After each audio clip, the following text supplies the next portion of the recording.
I had always been the studious type, loving nature and everything green from a young age. This passion drove me to become an environmental engineer, a job I didn't just do, but lived for. My life was pretty routine until I met Mark at a friend's party. He was charming, a bit shy, and had the warmest smile I'd seen in a long time. We clicked instantly, and before I knew it, we were dating. A couple of months down the line, Mark thought it was time I met his family. I was nervous, but excited too. Little did I know, this was going to be one interesting evening. We drove up to a cozy little house surrounded by a well-kept garden. Mark rang the doorbell, and a woman with a kind face and soft eyes opened the door. This was Laura, Mark's mom. She welcomed us with a hug that felt like it could warm the coldest of days.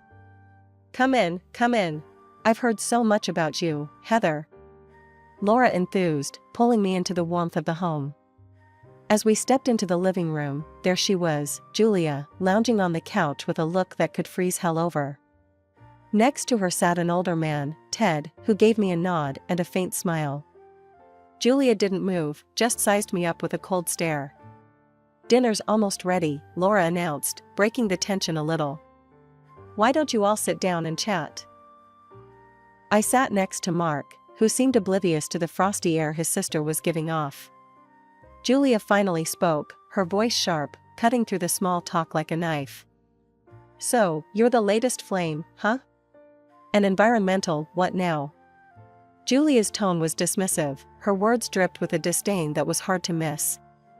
Environmental engineer, I corrected gently, trying to keep my voice even.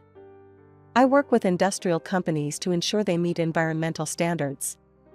Ted chuckled a little, trying to lighten the mood. Let the girl be, Julia. We need more people looking after the planet. Julia rolled her eyes but shifted her gaze back to her phone, disinterested. Dinner was served, and Laura made sure the conversation steered clear of any icebergs. We talked about the weather, the garden, and Laura's recipes, anything safe and sound. After dinner, Mark and I helped clear the table while Julia disappeared into another room, with Richard following shortly after. Laura leaned in close while we were washing the dishes. Don't mind Julia, she whispered, as if reading my mind. She's always been a bit tough around the edges. You made a great impression, believe me. Thanks, Laura, I appreciate it, I murmured, more reassured but still feeling the sting of Julia's words. On the drive home, Mark was all apologies. I'm really sorry about Julia.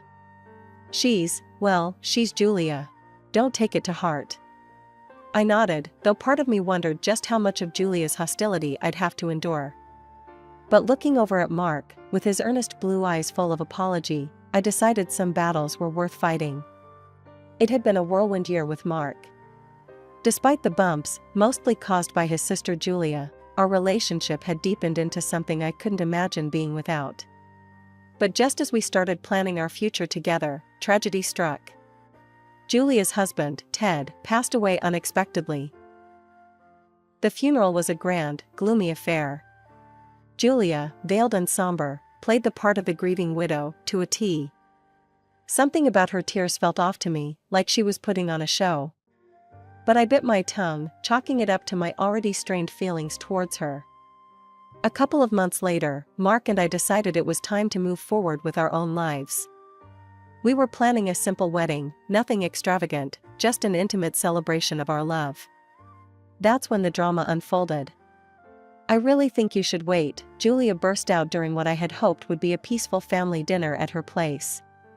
Her eyes were fierce, her voice a sharp edge, cutting through the calm. You can't seriously think of celebrating when I'm still in mourning. It's disrespectful, it's indecent. Mark looked taken aback, his fork halfway to his mouth. Julia, it's been 2 months, and we're only talking about a small. 2 months, she snapped, slamming her palm on the table, making the silverware jitter. My husband is dead. Do you think that feels like 2 months to me? No wedding until a year has passed. That's final. Mark, ever the peacemaker, touched my arm, a silent plea. Heather, maybe we should consider it. It's just a few more months. The atmosphere remained charged, each meeting with Julia a tiptoe around a minefield. Mark remained oblivious to the undercurrents, or perhaps he chose to be, thinking it was the only way to keep peace in the family. A year had slowly passed since the funeral, and Mark and I finally got married. The ceremony was simple, just close friends and family in a little chapel downtown. Mark's mom, Laura, was radiant, brimming with joy for us, but Julia was another story. She was there, physically, but her smiles were forced, her eyes distant. I figured it was the memories of her late husband that made her so withdrawn. After the wedding, Mark and I settled into a modest rented apartment. It was cozy, filled with the laughter and plans of newlyweds, until reality knocked on our door with the news of Laura's illness. It was sudden and severe. She was bedridden, her limbs weak, and she suffered from excruciating headaches and kidney pain. Without much discussion, Mark suggested, "We should move in with Mom. She needs us." So, we packed up our lives and moved into his childhood home to take care of Laura. It was there that I truly stepped into the role of a caregiver. I bathed her, combed her hair, which was thinning alarmingly, and did my best to keep her comfortable. One day, while trying to untangle her hair, I suggested, "Mark, maybe we should consider a specialized care facility. They could handle her medical needs better."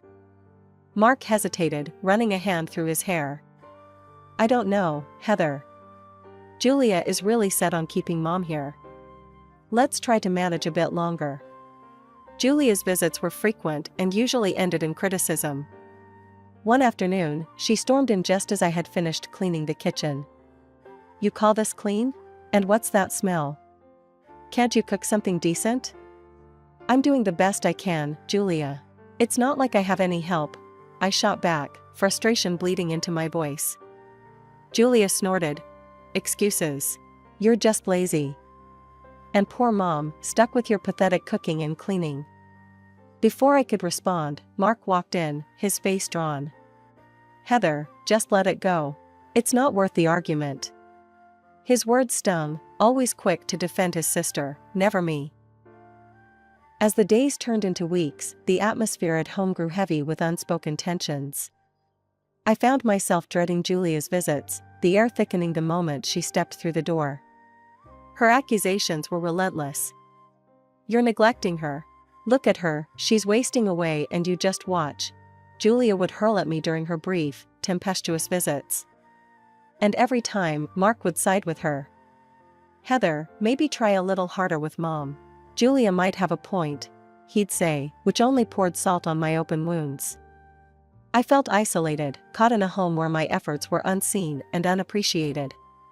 Conversations with Mark about it led nowhere, circles of blame that always ended with "my sister is right." 2 months had never passed so slowly. Laura's health continued to decline, despite my best efforts, and then, one grim morning, she passed away. The house plunged into a deeper silence than the morning we had already been living under. Mark was devastated, his mother had been his anchor, and now that she was gone, he seemed adrift, lost in his grief.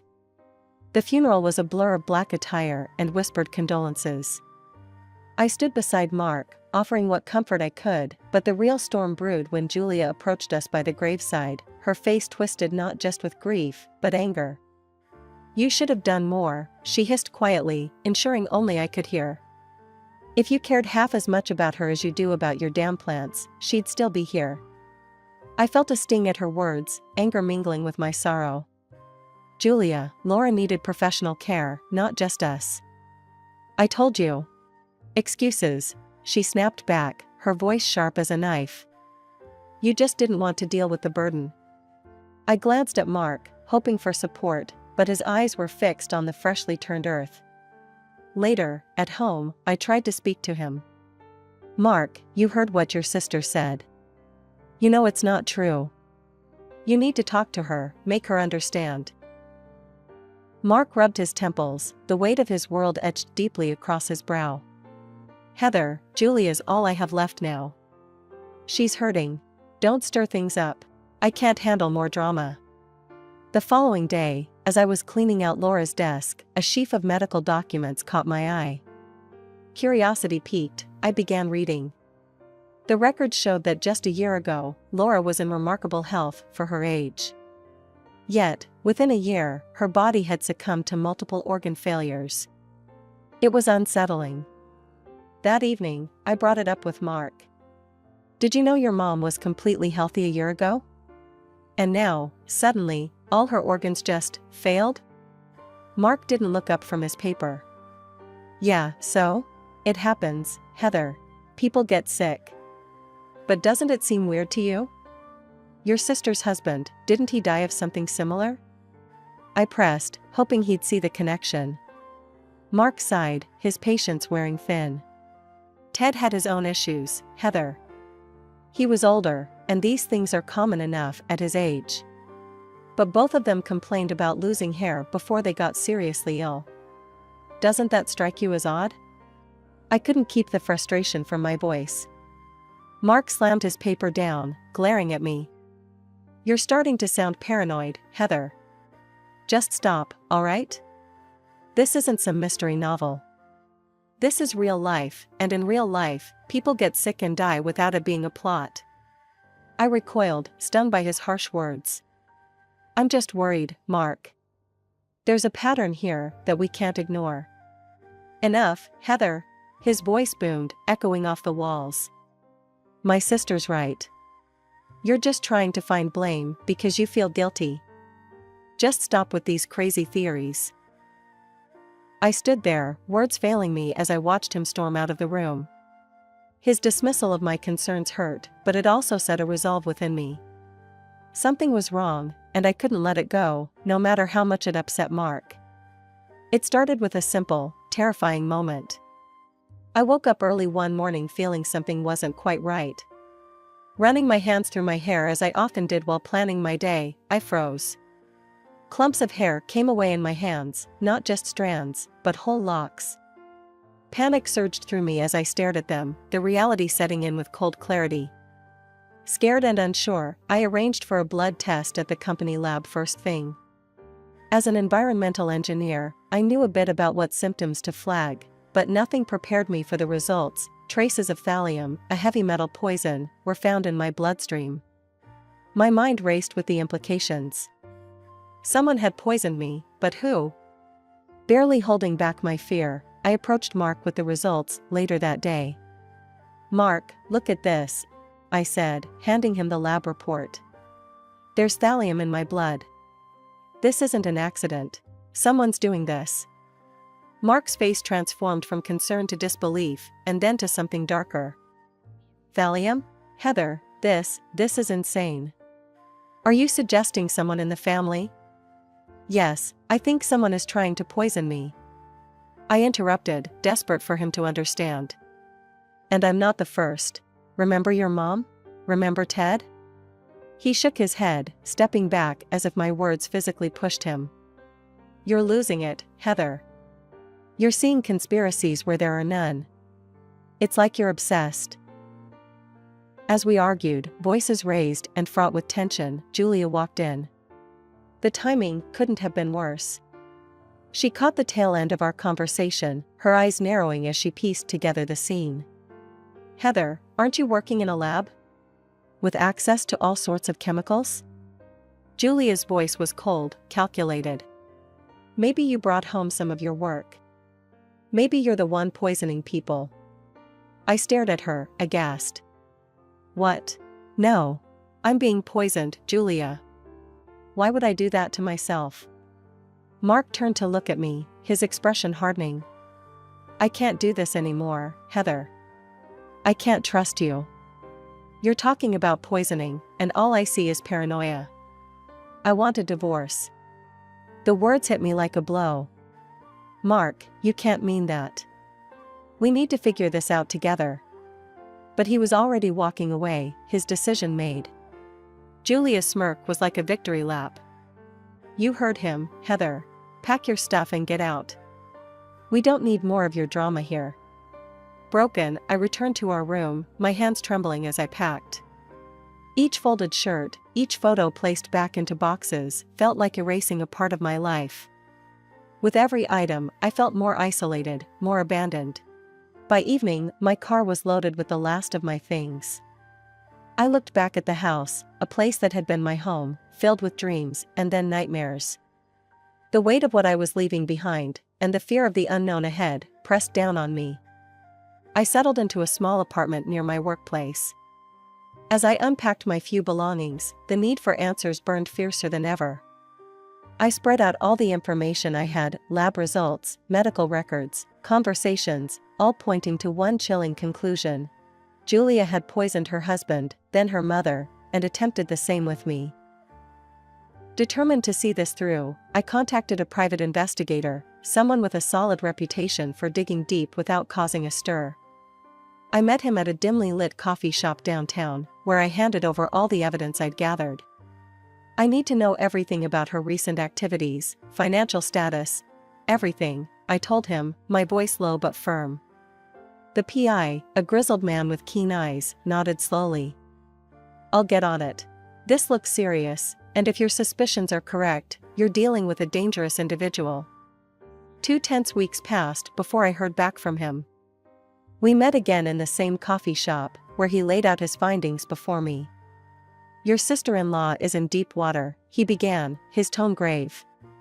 She's burned through all the cash from her late husband's estate, and now she's drowning in debt. I leaned forward, my hands clenched tightly around my coffee cup. Is there any chance she's targeting her brother next? For financial gain? He rubbed his chin thoughtfully. It's possible. People like her, they don't stop until they get what they want. She's a classic psychopath, no remorse, just objectives. The PI then slid a folder across the table to me. I'd advise you to take this to the police. She's dangerous, and this is bigger than just a family dispute. I nodded, absorbing his advice. But something within me resisted the idea of stepping back. Thank you, I'll consider it. But first, I need to try to handle this in my own way. I need to expose her, make her face her actions. Fueled by the need to protect not just myself, but also Mark, despite his current feelings toward me, I made a decision. I picked up my phone and dialed Mark's number, my heart pounding as it rang. Mark, it's Heather. We need to talk. It's important, I said as soon as he answered, trying to keep my voice steady. There was a pause, a hesitation, then a heavy sigh. All right, Heather. Come over tomorrow morning. We'll talk then. Hanging up, I felt a mix of relief and impending dread. This was my chance, maybe my last, to set things right, or at least to try. The next day, I drove back to the house, the familiar route now laden with a mix of nostalgia and bitter anticipation. I parked outside, taking a moment in the quiet of my car to gather my thoughts. With one last look in the rearview mirror, I stepped out of the car and walked towards the house, each step heavy with the weight of the impending confrontation.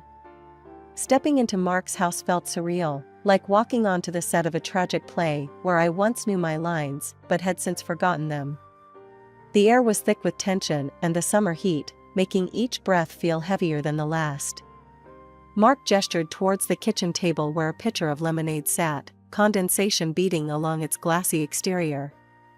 It's hot out there, huh? Here, have some lemonade before we get into it, Mark said, pouring a glass and sliding it across to me. Thanks, I murmured, taking the glass. The icy drink was refreshing, momentarily pushing the impending confrontation to the back of my mind. I took a few sips, relishing the coolness. But within minutes, a sharp pain twisted in my stomach, gripping and unrelenting. I gasped, setting the glass down with a clatter. Mark, something's not right.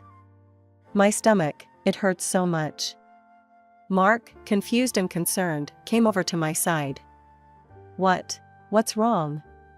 Where did this lemonade come from? I managed to ask, clutching my abdomen as the room began to spin. Julia made it before she went out, Mark replied, his brow furrowing. Heather, what's happening? I tried to steady my voice, the room tilting dangerously. Mark, the lemonade, it's poisoned. Your sister, she's trying to kill us. For the inheritance. We need to call 911, now. I collapsed onto the floor, the cold tiles a harsh contrast to the heat that flushed my face. At that moment, the front door swung open and Julia walked in, her timing as impeccable and sinister as ever. She froze, taking in the scene, me on the floor and Mark by my side, phone in hand. "What's this now? Heather, what drama are you cooking up?" Julia's voice was sharp, cutting through the thick air. Mark, conflicted yet urgent, ignored her. "I'm calling for an ambulance." "Something's wrong with Heather." Julia laughed, a cold, harrowing sound. "Oh, please. She's just acting. Look at her, always the victim." I tried to speak, to warn Mark again, but my voice was a mere whisper, drowned out by Julia's accusations. "She's lying, Mark. She's trying to set me up. Don't fall for it." Mark hesitated, his phone hovering. That moment of doubt was all Julia needed. As he turned to grab a cold towel compress from the kitchen to help me, Julia leaned close, her voice a venomous hiss only I could hear. "It's over for you. In a few hours, you'll be gone, and then it's his turn. All this, everything, he'll be gone too, and I'll be the only one left." Her words were the last I heard. I woke up in the hospital, the sterile white of the room blinding after days lost in darkness. My throat was parched, my body ached, but I was alive. As I was trying to piece together how I ended up here, the door to my room creaked open and 2 police officers walked in. Their faces were stern but not unkind as they approached my bedside. "Mrs. Thompson, you're awake. We're glad to see you're recovering," one of the officers began.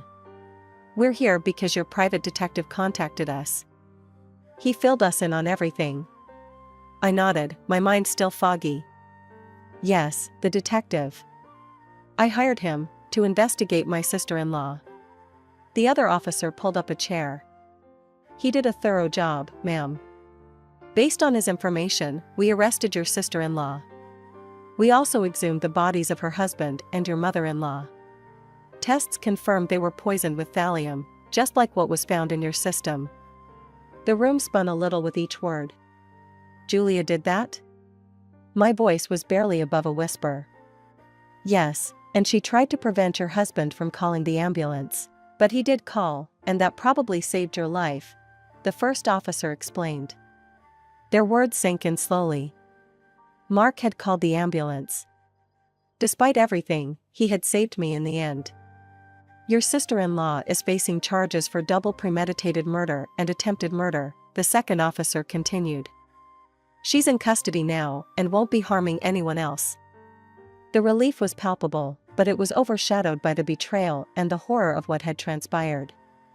It was only when the officers left, wishing me a swift recovery, that the tears came, tears for the life I thought I had, for the family I thought was mine. Weeks later, Mark visited. I was stronger then, sitting up in bed, the poison flushed from my system, but not from my mind. He looked worn, the guilt etching deep lines around his eyes. "Heather, I can't express how sorry I am. I should have believed you," he stammered, unable to meet my eyes. "It's too late for sorry, Mark. Your sister nearly killed me, and for a long time, you chose to believe her over your wife," I said, my voice steady despite the emotion I felt. "I know, and I'll regret that for the rest of my life." But she confessed, Heather. At the trial. She admitted to everything, even gloated about it. She said she'd have killed me too if it weren't for you.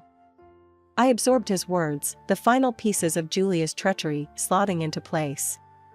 "And now?" I asked, my heart thudding heavily. "She's been sentenced to life in prison. And there's a compensation order. She has to pay for all your medical expenses, the therapy you'll need, everything." Mark moved closer, his hands reaching out, then pulling back. "Heather, can we start over? Can you forgive me?" I looked at him, really looked at him, seeing the man I married and the stranger he became. "I can't, Mark. You didn't just break my trust, you chose her over me when I was fighting for our lives. I need to heal, and I can't do that with you." Mark nodded, tears in his eyes as he stood to leave. "I'll always love you, Heather. I'm just so sorry it came to this." As he walked out, I felt a weight lift slightly. It wasn't forgiveness, not yet, but it was a step toward closing a painful chapter. Now, I live alone, my days filled with recovery and reflection. The pain and betrayal sometimes seem like shadows at the edge of my mind, threatening to overwhelm me. But each day, I grow stronger, more determined to rebuild the life that was nearly stolen from me.